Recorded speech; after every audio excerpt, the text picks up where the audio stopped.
Jackson Miller, the successful CEO of Northridge Tech. From his high-rise office in Chicago, he had always believed his company was a model of innovation and fairness. But whispers of bias and inequality within his own walls forced him to confront a hard truth: something was wrong, and he had to see it for himself.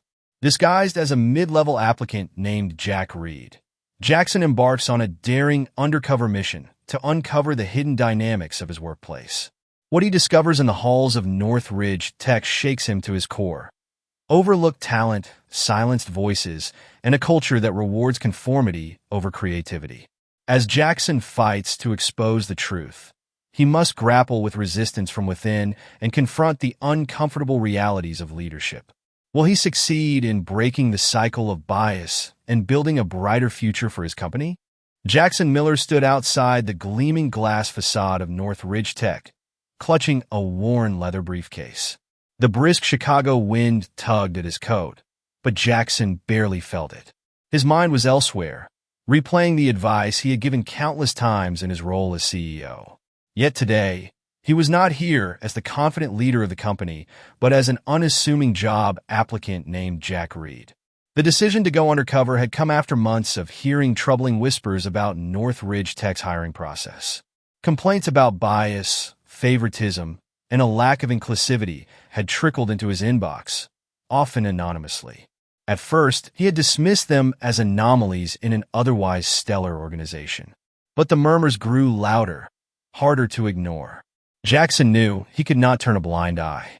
If there was a problem, he needed to confront it from the inside. Jackson had spent the morning meticulously preparing his disguise. His usual sharp suit was replaced by an off-the-rack ensemble that felt stiff and awkward. His designer watch had been left at home. His hair, usually styled with precision, was slightly tousled. Looking in the mirror before leaving, Jackson barely recognized himself. The waiting area of Northridge Tech was a stark contrast to his modest upbringing in Detroit. Back then, life had been about survival, not thriving. His childhood home, a cramped one-bedroom apartment he shared with his mother and two siblings, was a far cry from the spacious penthouse he now called home. But those years had taught Jackson resilience, and he carried those lessons with him into every boardroom and decision he faced as an adult. As he stepped into the waiting area, Jackson noticed the small details: a receptionist's hurried smile, the faint hum of an espresso machine, and the muted conversations of other candidates. The air was thick with nervous energy, but Jackson felt an odd sense of calm. He took a seat near the window and gazed out at the Chicago skyline. A young woman next to him clutched her portfolio tightly, her hands trembling.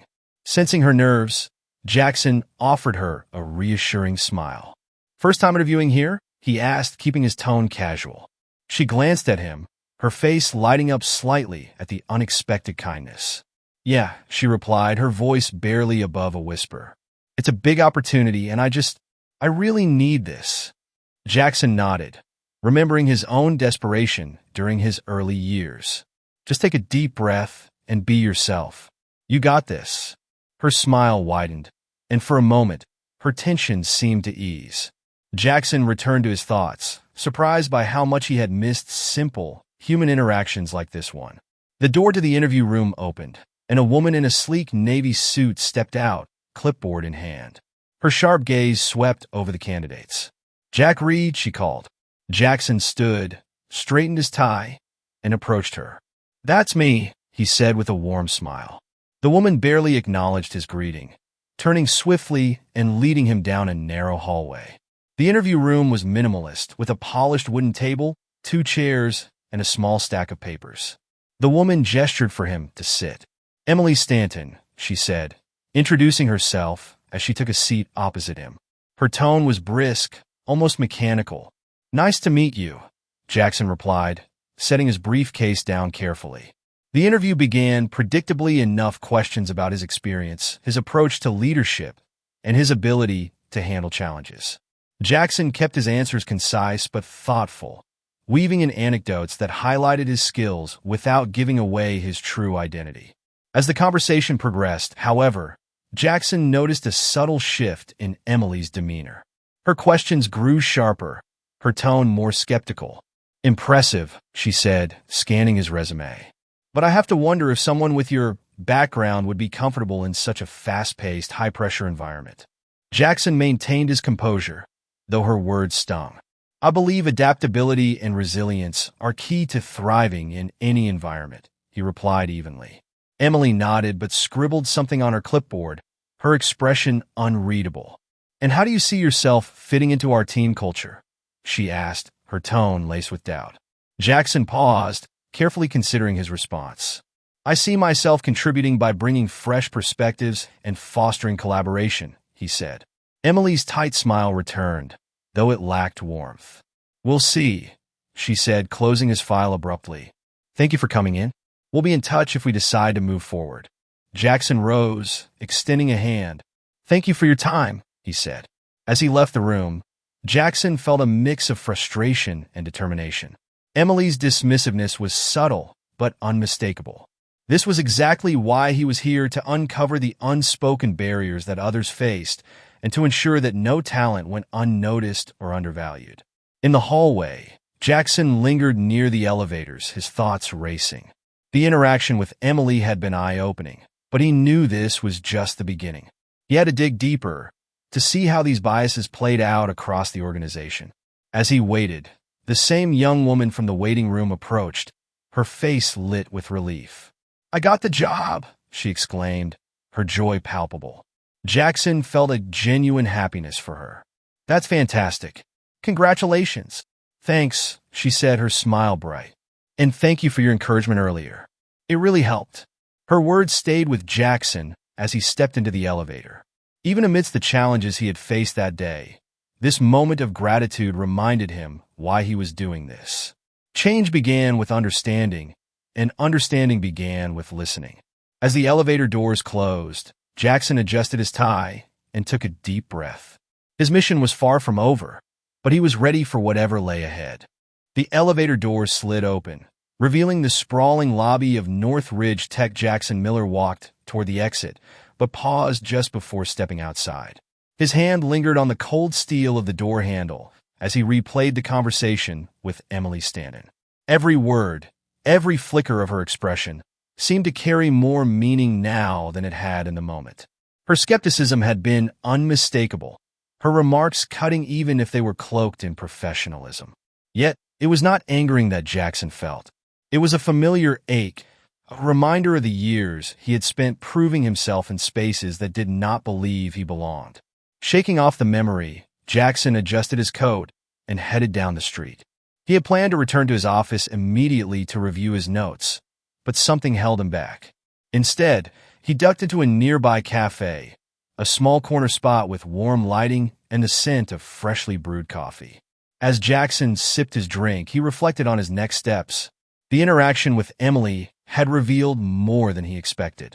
It was not just her words, but the subtle undertones and assumption that his background made him ill-suited for the company. But Jackson also recognized the limits of what one interview could reveal. If he truly wanted to understand the culture at North Ridge Tech, he needed to immerse himself further. He needed to see how these attitudes manifested in other parts of the company. His thoughts were interrupted when the cafe door jingled, and a young barista approached with a nervous smile. Excuse me, she said softly, holding out a napkin. You dropped this. Jackson glanced at the napkin, confused at first. Then he noticed the note scribbled on it. Thank you for the advice earlier. You helped me more than you know. It was from the woman in the waiting room. For a moment, Jackson was taken aback. The gesture was small, but deeply moving. He had spent years at the top, where every interaction was transactional, every word weighed and measured. This simple act of gratitude reminded him of the power of genuine human connection. Thank you, he said to the barista, tucking the napkin into his pocket. As he left the cafe, the note served as a quiet reminder of why he was doing this. The company's culture needed to change, not just for the employees already there, but for the countless others who would walk through its doors. The following morning, Jackson returned to North Ridge Tech, once again stepping into the role of Jack Reed. This time, he was scheduled to shadow a mid-level team in the marketing department under the guise of a contractor. The office buzzed with activity as he entered a maze of glass walls, standing desks, and sleek monitors. He was greeted by a friendly but harried supervisor named Amanda, who led him to a shared workspace. "Welcome to the team," she said with a bright smile, handing him a tablet. "This will give you access to the project we're working on. Let me know if you have questions." Jackson nodded, thanking her as he settled into his temporary station. The energy in the room was infectious, and Jackson could see the talent and creativity that fueled the department. But as the day wore on, he began to notice cracks beneath the polished surface. During a brainstorming session, a young associate named Lisa presented a bold idea for a new campaign. Her enthusiasm was palpable as she outlined her vision, her voice steady despite the room's scrutiny. But the response was tepid. A senior manager, a man named Craig, leaned back in his chair and waved dismissively. "Interesting," he said, his tone neutral, "but I think we should stick with the original plan." Lisa's face fell, though she tried to mask her disappointment. Jackson watched as her shoulders slumped slightly, her pen hovering over her notebook. After the meeting, Jackson approached Lisa as the group dispersed. "I thought your idea was excellent," he said, his voice low but sincere. Lisa looked up, startled. "You did?" "Absolutely," Jackson replied. "It was innovative and bold. Do not let one person's reaction make you doubt that." Her expression softened, a flicker of hope returning to her eyes. "Thank you," she said quietly. As Jackson walked away, he felt a pang of frustration. Craig's dismissal of Lisa's idea was not just a missed opportunity, it reflected a deeper issue. How many voices like Lisa's were being stifled, and what impact did that have on the company's growth? By late afternoon, Jackson found himself in the break room, grabbing a quick cup of coffee. As he poured the steaming liquid into a paper cup, he overheard two employees chatting nearby. "I heard Jack Reed interviewed with Emily yesterday," one of them said, her tone conspiratorial. "Yeah," the other replied. "Word is he didn't make the cut. She said he was unpolished." Jackson felt his jaw tighten, but forced himself to stay calm. He had expected whispers, but hearing them firsthand was sobering. Emily's assessment of him, whether deliberate or unconscious, was now shaping the perceptions of others. He returned to his desk, determined to stay focused. The day had been revealing, but it also confirmed what he had suspected: bias was not confined to one person or one department. It was woven into the fabric of the organization, manifesting in subtle but pervasive ways. As the day wound down, Amanda stopped by Jackson's desk, her cheerful demeanor unwavering. "How was your first day?" she asked. "Insightful," Jackson replied with a polite smile. "Good to hear," Amanda said. "We're a fast-paced team, but we try to make it a welcoming environment." Jackson nodded, appreciating her sincerity. Amanda seemed genuine in her efforts to foster a positive atmosphere, but he wondered how much she truly understood the challenges faced by her team. That evening, Jackson returned home to his spacious penthouse overlooking the Chicago River. The contrast between the polished glass of his apartment and the struggles he had witnessed at North Ridge Tech was stark. As he sat by the window, the city lights reflecting in his glass of water, Jackson thought about the note he had received at the cafe. It was a reminder that even small acts of kindness could have a ripple effect. But change required more than kindness, it demanded courage and accountability. Jackson was determined to uncover every layer of the company's culture, no matter how uncomfortable it became. The challenges ahead were daunting, but Jackson felt a quiet resolve. He had faced adversity before, and he would face it again, not for himself, but for everyone who deserved a fair chance. With that thought, he rose, setting his empty glass on the counter. Tomorrow was another day, another opportunity to peel back the layers and confront the truth. Jackson Miller arrived at North Ridge Tech the next morning with a sharper focus. The experiences of the previous day lingered in his mind: Emily's dismissiveness, Craig's rejection of Lisa's idea, and the quiet whispers about Jack Reed. Each moment underscored the need for change, but Jackson knew he had only scratched the surface. Today, he would explore deeper, not just to observe but to understand the company's inner workings. He entered the building under the guise of Jack Reed once again, blending seamlessly into the bustling office environment.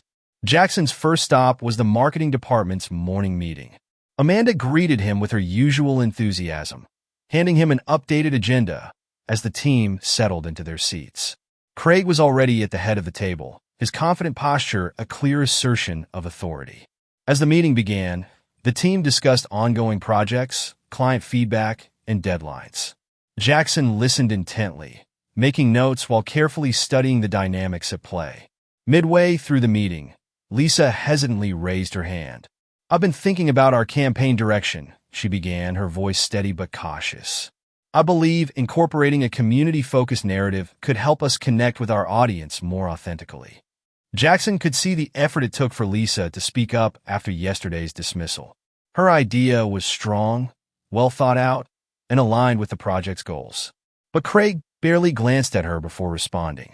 "Interesting perspective, but we've already committed to a different angle," he said, brushing her suggestion aside with a polite but definitive tone. Lisa nodded, her expression neutral, but Jackson noticed her hand tighten around her pen. After the meeting, Jackson caught up with Lisa in the hallway. "I like your suggestion today," he said. Lisa sighed, her frustration evident. "Thanks, but it doesn't matter. Craig never listens to me." "That doesn't mean you should stop sharing your ideas," Jackson said. "Your voice matters, even if it feels like no one's hearing it right now." Lisa smiled faintly. "I appreciate that," she said. "It's just hard not to feel invisible sometimes." Her words stayed with Jackson as he returned to his desk. Lisa was talented and driven, but the lack of recognition was clearly wearing on her. It was a familiar story, one Jackson had heard from employees at all levels of the company.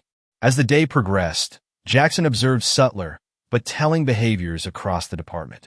Senior employees dominated conversations while junior staff often hesitated to speak up. Feedback sessions felt more like one-way lectures than collaborative discussions. And while the team prided itself on innovation, the same voices seemed to steer every decision. By lunchtime, Jackson decided to step away from the office to clear his mind. He walked to a nearby park, finding a quiet bench beneath the shade of a sprawling oak tree. As he sat there, he reflected on the weight of what he had seen so far. The problem was not just about individual attitudes. It was systemic. The culture at North Ridge Tech fostered complacency, rewarding conformity over creativity and marginalizing voices that did not fit the mold. Jackson knew that dismantling these patterns would require more than policy changes. It would take a fundamental shift in how the company valued its people. His thoughts were interrupted when a voice called out, "Excuse me, sir?" Jackson turned to see an older man standing nearby, holding a small cardboard sign that read, "Anything helps." The man's clothes were worn, and his face bore the lines of hardship, but his eyes held a quiet dignity. Jackson reached into his wallet and handed the man a $20 bill. "Here," he said, his tone gentle. The man accepted it with a grateful smile. "Thank you," he said. "It's been a rough few months, but kindness like yours keeps me going." Jackson nodded, feeling a pang of humility. In the grand scheme of things, his challenges were small compared to what others endured daily.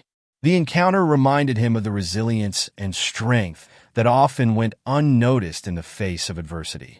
As he returned to the office, Jackson carried the man's words with him.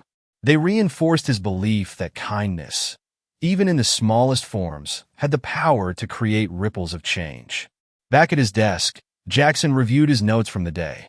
He jotted down patterns he had observed: overlooked contributions, dismissive leadership, and a lack of genuine collaboration. But he also noted moments of potential, like Lisa's determination and Amanda's efforts to create a welcoming environment. In the late afternoon, Jackson attended a department-wide presentation led by Craig. The event was polished and professional, showcasing the team's accomplishments. Yet, as Jackson listened, he noticed that most of the credit went to a select few.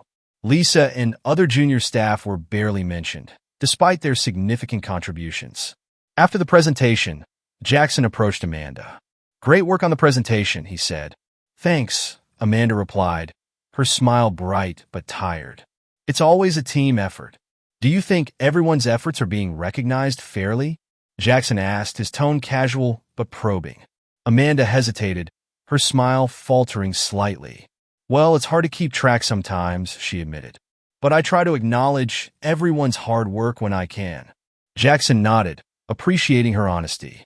It makes a big difference when people feel seen, he said. Amanda's expression softened. You're right, she said. I'll keep that in mind. As the day ended, Jackson packed up his things and headed for the elevator. The office was quieter now, the energy of the day fading into a calm hum. On the ride down, he thought about the road ahead. The issues at North Ridge Tech were deeply ingrained, but Jackson saw glimmers of hope, people like Lisa, Amanda, and even the man in the park, whose resilience and kindness inspired him to keep pushing forward. When the elevator doors opened, Jackson stepped out with renewed determination. His mission was far from over, but he was ready for the challenges that lay ahead. The next morning, Jackson arrived at North Ridge Tech with a sense of purpose. His notebook, now filled with observations and reflections from the past 2 days, was tucked under his arm. He intended to dive deeper into the company's culture by working closely with the employees who formed its backbone, the junior staff. As he made his way to his temporary desk, the familiar hum of office chatter greeted him. The marketing department was already abuzz with activity. Amanda waved at him from her office, her characteristic enthusiasm evident even from a distance. Jackson returned the gesture before settling into his seat, ready for another day of exploration. Midway through the morning, Amanda approached Jackson with a task. We're conducting a team brainstorming session in about an hour, she said.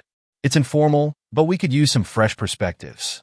I think you'd bring a lot to the table. Jackson nodded. I'd be happy to participate.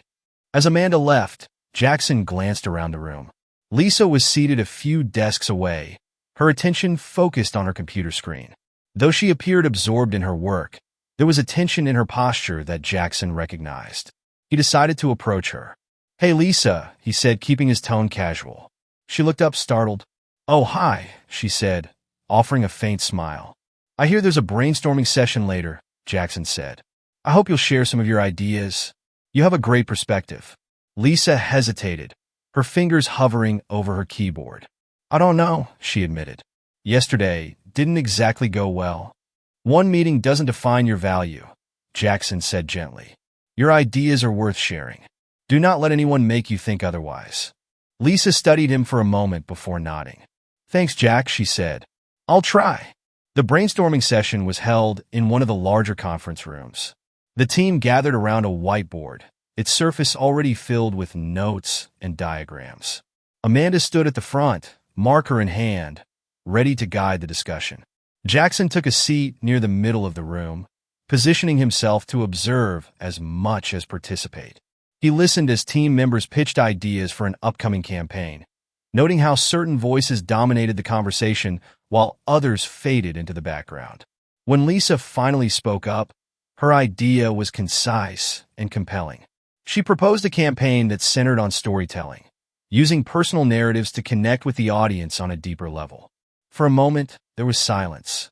Then Craig, seated near the whiteboard, leaned back in his chair and crossed his arms.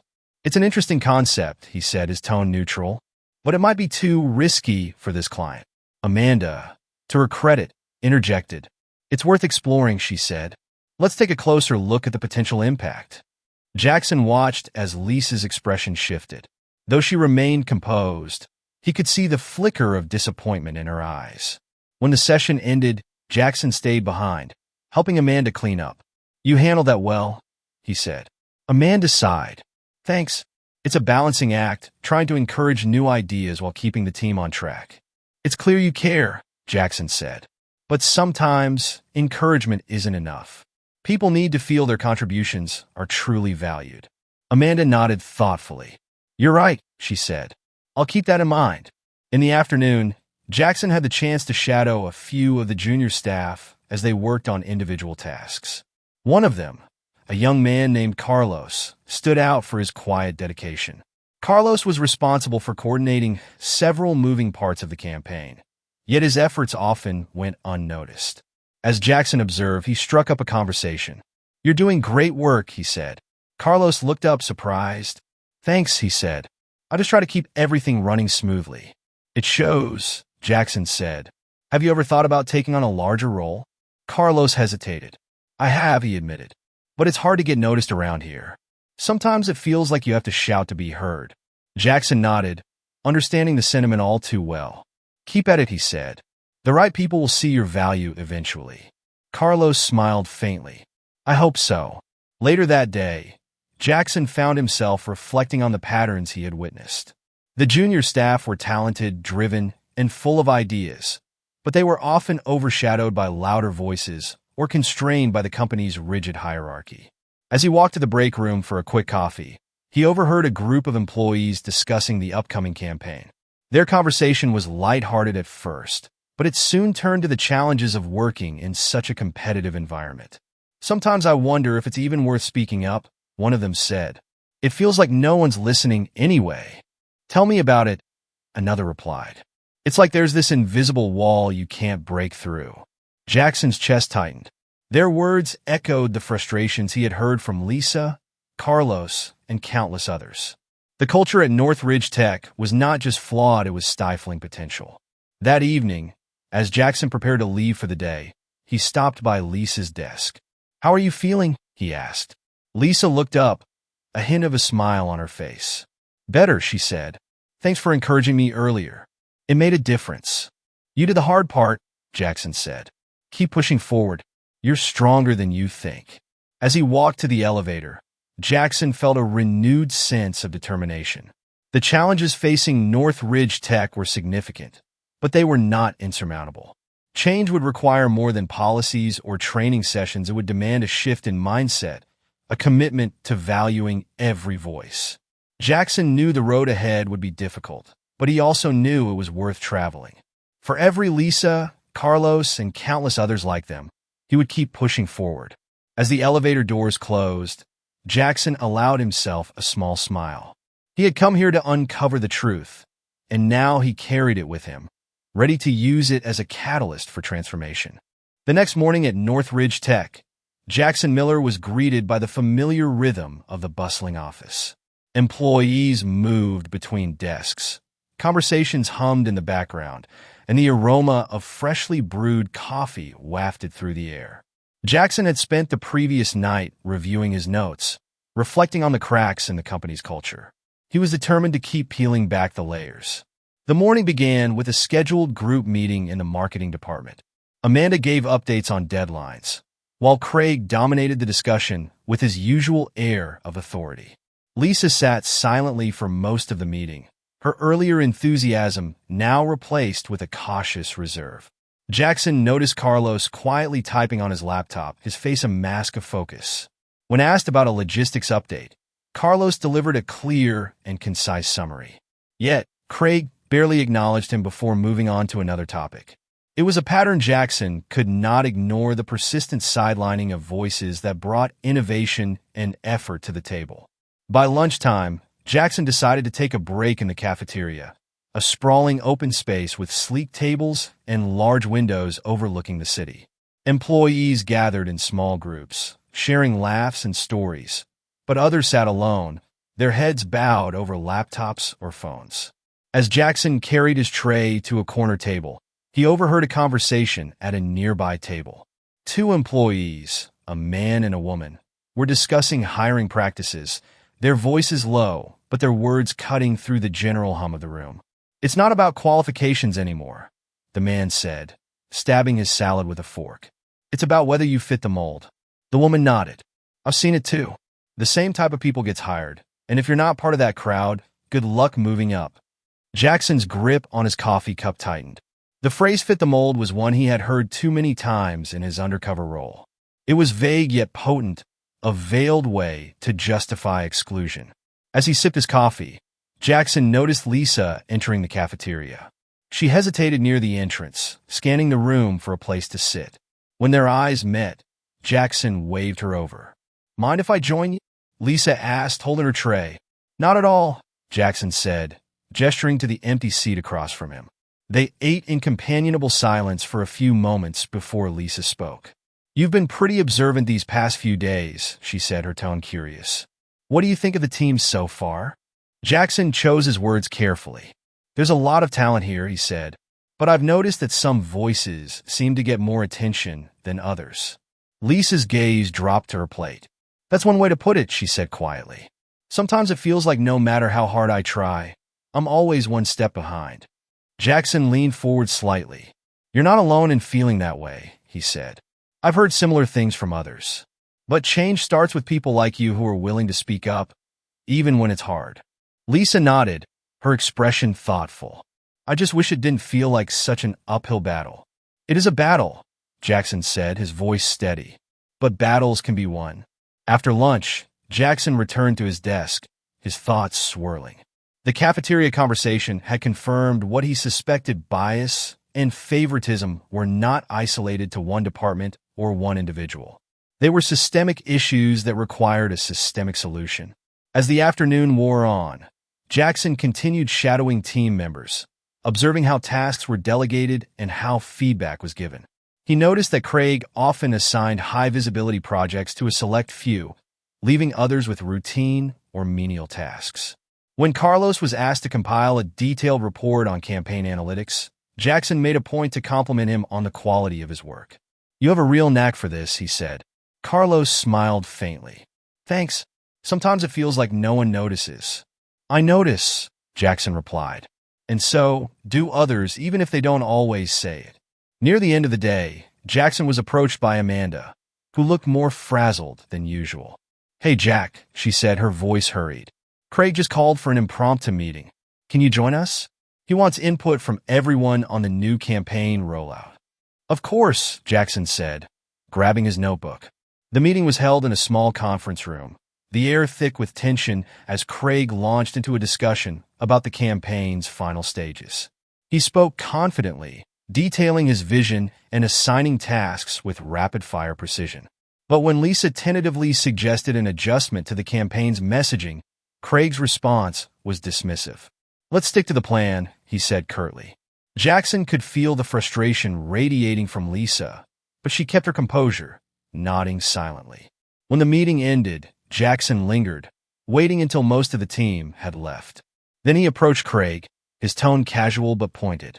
Hey, Craig, do you have a moment? Craig glanced at him, clearly impatient. What's up?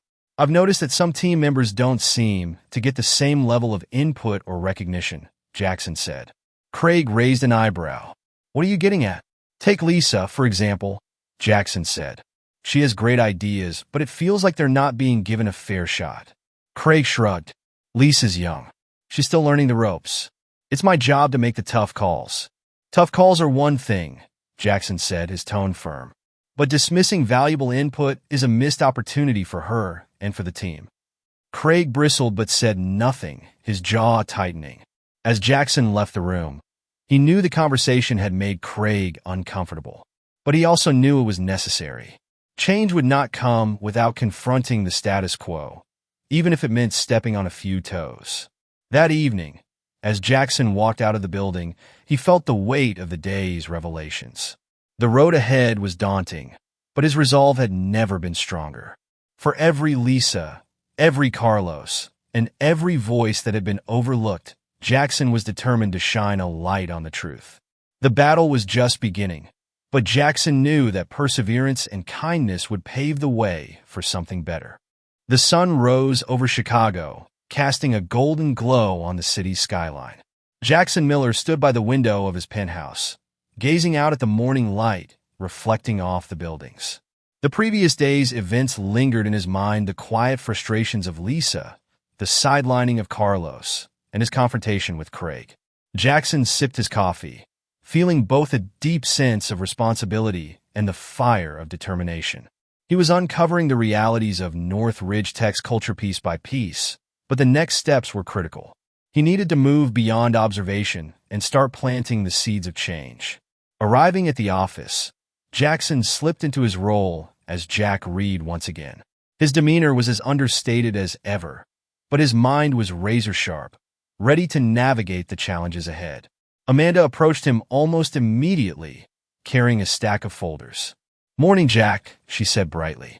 We got a busy day ahead. Craig wants an update on the analytics by noon, and the team's finalizing the creative pitch this afternoon. Got it, Jackson replied with a nod. Amanda hesitated for a moment, her smile faltering slightly. And Jack, thanks for speaking up yesterday, she added in a lower voice. I saw you talking to Craig after the meeting. It means a lot. Jackson smiled, appreciating her candor. It's important that everyone feels heard, he said. The morning passed in a flurry of activity. Jackson worked alongside Carlos to refine the analytics report, offering suggestions and encouraging Carlos to take ownership of the presentation. You've done great work here, Jackson said as they reviewed the final draft. Carlos beamed. Thanks, Jack. I really appreciate your help. You're the one leading this, Jackson replied. Make sure the team sees that. When noon arrived, Carlos presented the report in a department-wide meeting. Though nervous at first, he quickly found his rhythm, explaining the data with confidence and clarity. Jackson watched as the room gradually shifted its focus to Carlos, acknowledging his contributions. Even Craig, though initially distracted, nodded his approval. Good work, Carlos, he said at the end of the presentation. Carlos returned to his seat, visibly relieved. Jackson caught his eye and gave a subtle thumbs up. In the afternoon, Jackson turned his attention to the creative pitch. Amanda had assembled the team in a larger conference room, the whiteboard filled with diagrams and notes. Lisa sat near the front, flipping through her notebook. All right, everyone, Amanda began. Let's finalize the direction for the campaign. We're on a tight schedule, so let's make this count. As the discussion unfolded, Jackson noticed Lisa quietly raising her hand. Amanda acknowledged her, and Lisa stood, her voice steady but determined. I think we should consider a more personal approach, Lisa said. If we highlight real stories, we can create a stronger emotional connection with our audience. There was a pause as the room absorbed her suggestion. Jackson glanced at Craig, who seemed poised to dismiss the idea, but Amanda interjected. I like that direction, Amanda said. Let's explore how we can incorporate it. Encouraged, Lisa elaborated on her idea, gaining momentum as she spoke. By the end of her explanation, the team was nodding in agreement. After the meeting, Jackson approached Amanda. That was a great session, he said. Thanks, Amanda replied. Lisa's idea really stood out. I'm glad we gave it the attention it deserved. So am I, Jackson said, a hint of pride in his voice. As the day wound down, Jackson decided to take a bold step. He reached out to Emily Stanton, requesting a private meeting. Though their initial interview had been tense, Jackson knew that addressing the root of the company's hiring practices required confronting Emily directly. When Emily met him in one of the smaller conference rooms, her expression was guarded. Jack, what can I do for you? She asked, her tone polite but distant. Jackson leaned forward, his gaze steady. I want to talk about the hiring process here at Northridge Tech, he said. Emily's eyebrows lifted slightly. What about it? I've noticed some patterns, Jackson said. Certain candidates and employees are being overlooked not because of their qualifications, but because of unconscious biases. Emily stiffened. That's a strong accusation, she said. Our process is designed to be objective and fair. Intent doesn't always equal impact, Jackson replied calmly. You may not see it, but I've experienced it firsthand. Emily's eyes narrowed. What exactly are you saying? Jackson held her gaze. I'm saying that if Northridge Tech wants to grow, it needs to take a hard look at how it evaluates people. And that starts with us having an honest conversation. For a moment, the room was silent. Then Emily exhaled, her shoulders relaxing slightly. I'll admit, the process isn't perfect, she said. But change isn't easy, especially in a company this size. No, it's not, Jackson agreed. But it's necessary. And it starts with leadership setting the tone. Emily nodded slowly, her expression thoughtful. I'll think about what you've said, she said. That's all I'm asking, Jackson replied. As Jackson left the meeting, he felt a sense of cautious optimism. Emily's reaction had been guarded, but her willingness to listen was a step in the right direction. That evening, Jackson returned to his penthouse, the city lights twinkling below. He stood by the window, reflecting on the day's progress. Change was beginning to take root, but there was still much work to be done. Jackson knew that the road ahead would be filled with challenges, but he also knew that perseverance and kindness could create ripples of transformation. For every Lisa, every Carlos, and every voice waiting to be heard, he would continue to push forward. With that thought, Jackson turned off the lights, ready to face another day. The morning dawned crisp and clear, But Jackson Miller's mind was already consumed by the task ahead. His meeting with Emily Stanton the day before had been a small step forward, but it left him with a burning question. How deeply ingrained were the biases he had observed, and how high up the chain of command did they go? As Jackson prepared for another day at North Ridge Tech, his resolve hardened. He had spent enough time gathering observations and laying the groundwork. Now it was time to pull back the curtain. The office buzzed with its usual energy as Jackson arrived, blending into the crowd of employees filing through the glass doors. He nodded at Amanda, who greeted him warmly before disappearing into her office. Jackson, however, did not head for the marketing department. Instead, he made his way to the HR suite, a place he had thus far avoided. He stepped into the reception area, greeted by a cheerful assistant who directed him to a private room. Inside, Emily Stanton sat at a polished desk, her posture rigid but professional. The tension in the air was palpable as she gestured for Jackson to sit. "Jack," Emily began, her tone neutral. "What brings you here today?" Jackson placed his worn briefcase on the desk and opened it, removing a small stack of neatly organized papers. "I wanted to share some of my observations," he said, his voice calm but purposeful. Emily glanced at the papers but said nothing, waiting for him to continue. "For the past week," Jackson said, "I've been shadowing teams, attending meetings, and listening to employees. What I've seen concerns me." Emily's eyebrows arched slightly. "Concerns you how?" "There's a pattern," Jackson explained. "Qualified individuals are being overlooked, dismissed, or sidelined not because of their abilities, but because of perceptions, assumptions, and unconscious biases." Emily stiffened, her expression guarded. "That's a serious accusation," she said. "And I hope you understand that our hiring and evaluation processes are designed to be as fair as possible." Jackson nodded. "I understand the intent. But as I said yesterday, intent doesn't always equal impact." He leaned forward slightly, his gaze steady. "I've seen employees like Lisa Bright, innovative and eager, struggle to have their voices heard. I've seen others like Carlos do incredible work only for it to go unrecognized. And I've experienced firsthand what it feels like to be dismissed before I've even had the chance to prove myself." Emily's eyes widened slightly, but she quickly composed herself. "I'm not sure what you're suggesting," she said cautiously. Jackson took a deep breath. "I'm suggesting that this company has a culture problem, and if it's going to grow, we need to confront it head-on." Emily's silence spoke volumes, but before she could respond, the door opened, and Amanda stepped in, her expression apologetic. "Sorry to interrupt," Amanda said, holding up a folder. "Craig needs these rights away, and I couldn't find him." Jackson glanced at the folder, then back at Amanda. "No problem," he said. "I'll make sure he gets them." Amanda smiled and left, but the interruption gave Emily a moment to regroup. "Jack," she said, her tone softening slightly. "I hear what you're saying, but change doesn't happen overnight." "No, it doesn't," Jackson agreed. "But it starts with acknowledgement and accountability. And it starts now." As Jackson left the HR suite, he felt a sense of anticipation building within him. The conversation with Emily had been measured, but he knew it was the first domino in a chain reaction he intended to set off.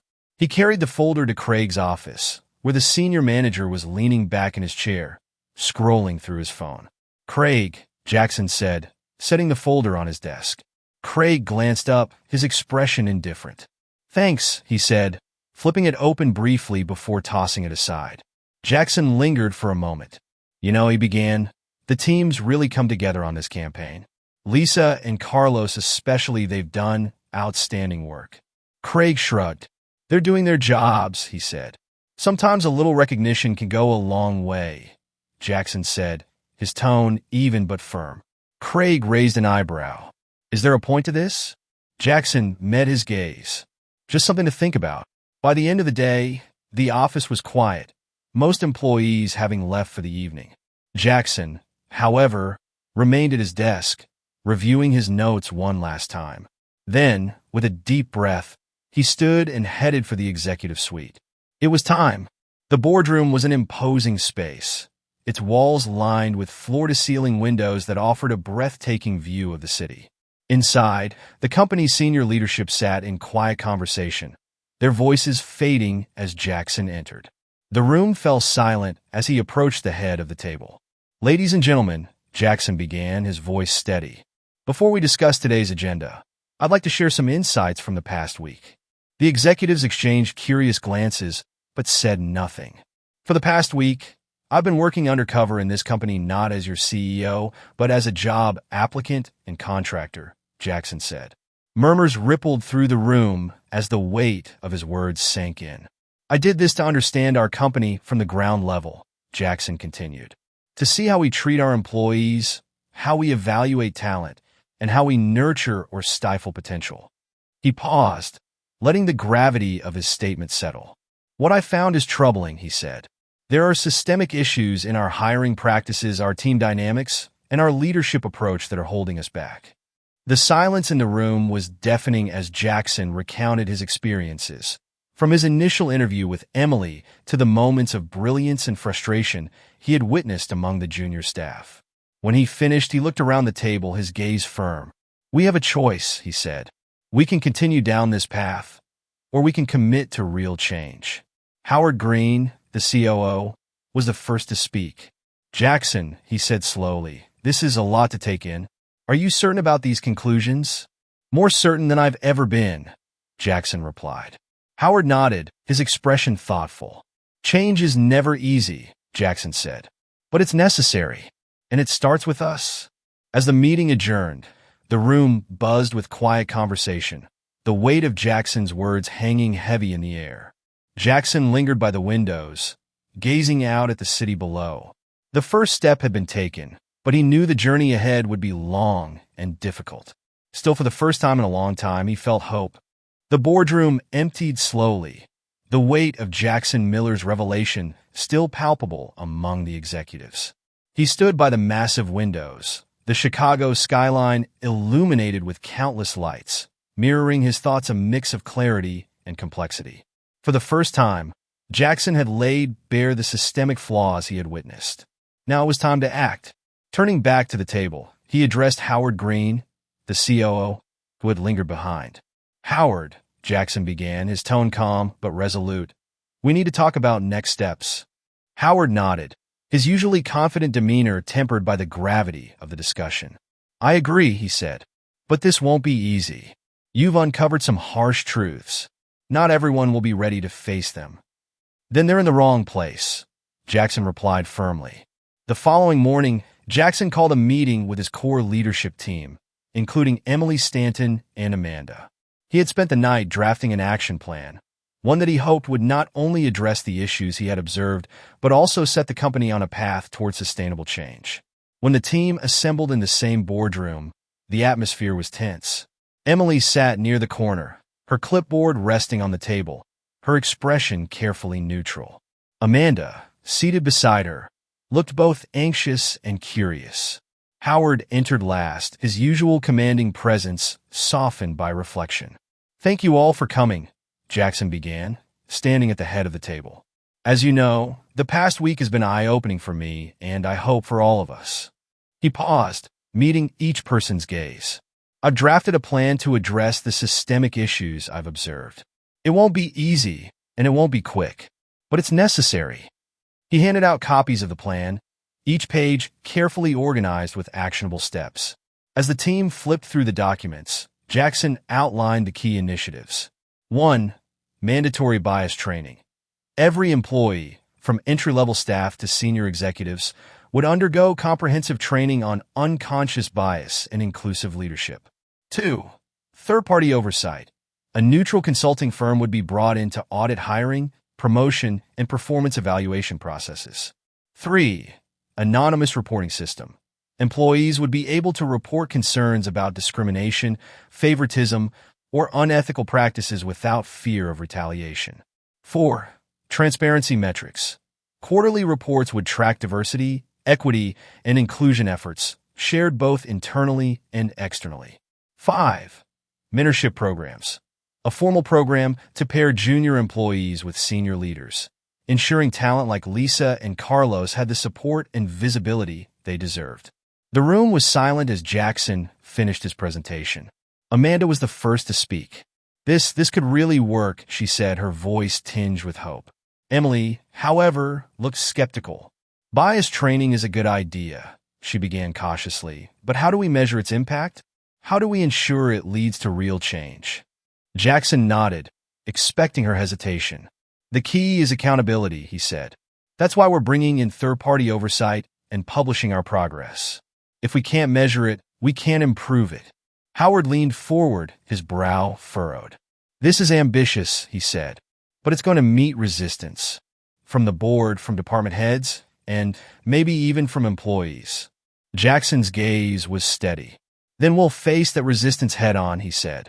This isn't about doing what's easy. It's about doing what's right. Over the next few days, Jackson worked tirelessly to roll out the first steps of the plan. He held town hall meetings with employees, openly sharing his observations and the company's commitment to change. The initial response was mixed. Some employees, like Lisa and Carlos, expressed cautious optimism. Others were skeptical, questioning whether the initiatives would lead to tangible results. In one of these meetings, Jackson addressed the elephant in the room. I know some of you may doubt that this will make a difference, he said, his tone earnest. But change doesn't happen overnight. It happens when we take small, consistent steps forward together. One morning, as Jackson walked through the office, he noticed Lisa sitting in a conference room, her laptop open and a stack of notes spread out before her. Got a minute? He asked, stepping inside. Lisa looked up, surprised but pleased. Sure. I wanted to thank you, Jackson said. Your courage to speak up, even when it wasn't easy, has inspired a lot of these changes. Lisa's eyes widened. I didn't think anyone noticed, she said quietly. I noticed, Jackson replied with a small smile. And so have others. Keep going, Lisa. Your voice matters more than you know. Later that afternoon, Jackson met with Emily in her office. She seemed more at ease than she had in previous conversations, though her usual professionalism remained intact. How's the rollout going? Jackson asked. It's challenging, Emily admitted, but I see the value in it. I started reevaluating some of my own decisions, especially when it comes to hiring. That's progress, Jackson said. This is a learning process for all of us. The important thing is that we're moving in the right direction. Emily nodded, a hint of a smile breaking through. Thank you, Jackson, she said, for holding us accountable. By the end of the week, the energy in the office felt different. Employees were talking more openly, sharing ideas without fear of being dismissed. Amanda had started a mentorship program pilot, pairing Lisa with a senior creative director who immediately saw her potential. Carlos, too, had been given a leadership role on the analytics team, his confidence growing with each passing day. One evening, as Jackson left the office, he felt a rare sense of satisfaction. The road ahead was still long, but the first seeds of change had been planted. Standing by the glass doors, he paused and glanced back at the building behind him. It wasn't perfect, far from it, but it was transforming. Jackson walked out into the crisp night air, his mind already turning to the next steps. For the first time in a long while, he felt that the impossible was within reach. The following Monday, the atmosphere at North Ridge Tech felt different. It wasn't a dramatic transformation, but there was an unmistakable undercurrent of possibility, a shift in the way people interacted. Employees who had once been hesitant to speak now seemed willing to share their thoughts, their voices gaining strength as the company's leadership began to listen. For Jackson Miller, the change was gratifying but fragile. He knew that trust, once broken, required time and consistent effort to rebuild. The new initiatives were just beginning, and their success depended on the people tasked with carrying them forward.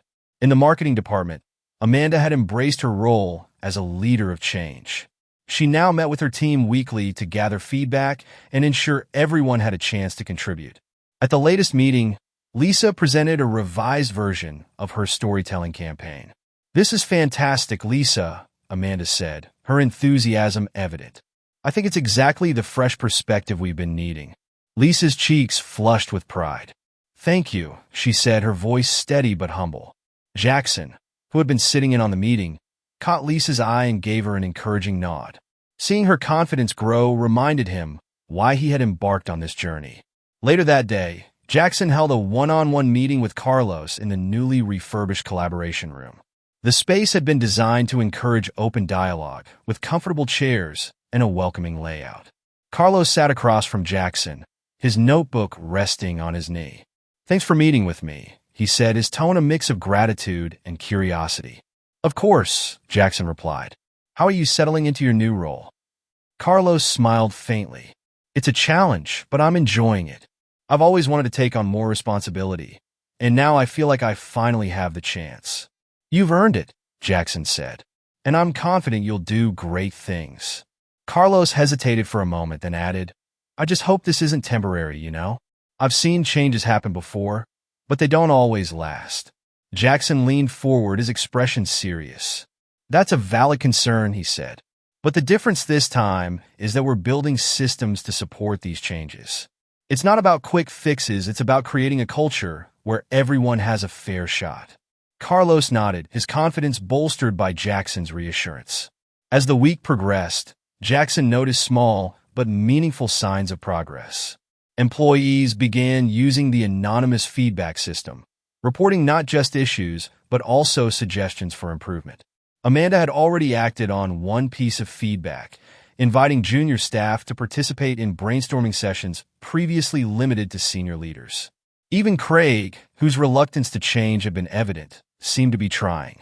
During a department meeting, he openly praised Carlos's contributions and encouraged Lisa to present her ideas to a broader audience. Jackson observed these moments with a mixture of satisfaction and caution. The journey was far from over, but the foundations were being laid. One afternoon, Emily Stanton approached Jackson as he reviewed a stack of reports in the executive suite. Her usual composed demeanor seemed softer, more reflective. "Jackson," she began, "do you have a moment?" "Of course," he said, setting the papers aside. Emily sat down across from him, clasping her hands together. "I've been thinking a lot about our conversations," she said, "and I've realized that I need to take a closer look at my own assumptions and biases." Jackson nodded, letting her continue. "I used to think I was being objective," Emily admitted. "But after everything you pointed out, I see now that I've been too focused on fitting people into a mold without really considering their potential." "That kind of self-awareness is the first step toward growth," Jackson said. "And it's not easy." Emily smiled faintly. "No, it's not. But I want to do better. I've started reading up on inclusive leadership, and I'm planning to attend some of the upcoming workshops." "That's a great start," Jackson said. "And if you ever need support, you know where to find me." The changes weren't limited to the office. Jackson had insisted on extending the company's commitment to inclusivity into its community engagement efforts. North Ridge Tech launched a mentorship program with local high schools, connecting students from underserved neighborhoods with employees eager to share their knowledge. At the program's kickoff event, Jackson stood before a room filled with students, employees, and community leaders. "This company was built on innovation," he said. "But innovation doesn't happen without opportunity. And opportunity doesn't happen without inclusion." The applause that followed was genuine, the energy in the room electric. Jackson could see the excitement in the students' faces, the hope that they, too, could build futures full of possibility. By the end of the week, Jackson found himself reflecting on the progress North Ridge Tech had made. It was still early days, but the company felt more alive, more connected than it had in years. That evening, as Jackson stood in his office overlooking the city, Amanda knocked on the door. "Got a minute?" she asked, stepping inside. "Always," Jackson said. Amanda held up a small card, its edges frayed, as if it had been carried for some time. "This was left on my desk," she said, handing it to him. Jackson read the note, written in neat but slightly shaky handwriting. "Thank you for giving us a voice. For the first time, I feel like I belong." Jackson's throat tightened as he read the words. "Who wrote this?" he asked. Amanda shook her head. "It was anonymous. But whoever it was, they meant it." Jackson placed the card on his desk, the weight of its message settling over him. It was a reminder of why he had taken this journey and why he would continue, no matter how difficult it became. "This is just the beginning," he said softly, more to himself than to Amanda. Amanda smiled. "A good beginning," she said. As she left, Jackson turned back to the city lights, his heart full of hope. For the first time, He felt certain that the bridges they were building would stand the test of time. The next morning, Jackson Miller arrived at North Ridge Tech early. The building was quiet, the usual hum of activity not yet in motion. He liked the stillness of these moments, a brief reprieve before the challenges of the day began. He walked through the halls, observing the subtle changes that had taken root. The anonymous feedback system was already fostering more honest conversations, and the mentorship program had sparked a new sense of camaraderie among employees. But Jackson knew the work was far from over. Change wasn't a single moment, it was a continuous process, one that required vigilance and care. By mid-morning, the office was alive with energy. Employees bustled between meetings, shared ideas at collaboration spaces, and worked with a renewed sense of purpose. Jackson attended a brainstorming session in the marketing department, where Lisa presented the final pitch for her storytelling campaign. This campaign isn't just about selling a product, Lisa said, her voice clear and confident. It's about creating a connection, showing our audience that we see them, value them, and understand their stories. The room erupted in applause, and Jackson couldn't help but feel a swell of pride. Lisa had come into her own, her confidence a testament to the support and encouragement she had received. "You've outdone yourself," Amanda said, grinning as she clapped Lisa on the back. "Thank you," Lisa replied, her cheeks flushed with pride. Later that afternoon, Jackson convened a meeting with the senior leadership team to review the progress of the new initiatives. Emily Stanton was the first to speak, her tone more reflective than it had been in previous meetings. "I've been thinking about what Jackson said during the board meeting," Emily began, "and I've realized that we have a real opportunity here not just to fix what's broken, but to lead by example in our industry." Howard Green nodded in agreement. "The feedback we've received from employees has been invaluable," he said. "It's clear that these changes are already making a difference." "But we can't stop here," Jackson said, his voice steady. "This is just the foundation. We need to keep building, keep challenging ourselves to do better." The team agreed, their expressions a mix of determination and hope. As the day wound down, Jackson received a message from Carlos asking if he could stop by the analytics department. Curious, Jackson made his way to the floor, where Carlos greeted him with a wide smile. "I wanted to show you something," Carlos said, leading Jackson to a workstation where several employees were gathered. On the screen was a dashboard Carlos had designed, tracking the company's diversity, equity, and inclusion metrics in real time. "This will help us measure the impact of the initiatives," Carlos explained. "It's still a work in progress, but I think it'll give us a clearer picture of where we're succeeding and where we need to improve." Jackson studied the dashboard, impressed by Carlos's ingenuity. "This is incredible," he said. "You're not just helping the company, you're setting a standard for others to follow." Carlos beamed with pride. "Thanks, Jack. That means a lot." By the evening, the office was quiet again, the energy of the day giving way to a calm sense of accomplishment. Jackson sat in his office, reviewing the final draft of the company-wide email he had written. In it, he outlined the progress North Ridge Tech had made, the challenges that remained, and the commitment to creating a workplace where everyone felt valued. He paused before hitting send, reflecting on the journey that had brought him here. It had been a week of revelations, challenges, and growth not just for the company, but for him as a leader. Finally, he clicked the send button, knowing the email would reach every corner of the organization by morning. The next day, employees gathered in the cafeteria for an informal meeting to discuss the email. The atmosphere was electric, filled with optimism and a renewed sense of purpose. Lisa spoke about her experience, sharing how the changes had given her the confidence to pursue her ideas. Carlos talked about the mentorship program and how it had inspired him to take on new challenges. Even Emily Stanton spoke, acknowledging the lessons she had learned and her commitment to personal growth. Jackson stood at the back of the room, listening with quiet pride. The voices he had worked so hard to amplify were finally being heard. As the week came to an end, Jackson found himself back at the cafe where he had first met the young woman in the waiting room. He ordered a coffee and sat by the window, watching the city bustle outside. A soft knock on the table pulled his attention. It was the barista, holding out another napkin with a familiar scribble. "Thank you for believing in us." Jackson smiled, tucking the napkin into his pocket. It was a simple gesture, but it carried profound meaning, a reminder of the power of kindness, resilience, and hope. Northridge Tech wasn't perfect, and the road ahead would still have its challenges. But for the first time, Jackson felt certain that the company was moving in the right direction. He stood, placed a tip in the jar, and left the cafe, his steps steady and purposeful. For Jackson, the journey wasn't just about uncovering the truth. It was about building something better for his employees, his community, and the countless lives their work would touch. And that, he thought, was a legacy worth fighting for. Change begins with action, and Jackson's story reminds us that every step toward fairness and inclusivity matters. It takes courage to confront challenges, but the rewards of creating a kinder, more equitable world are immeasurable.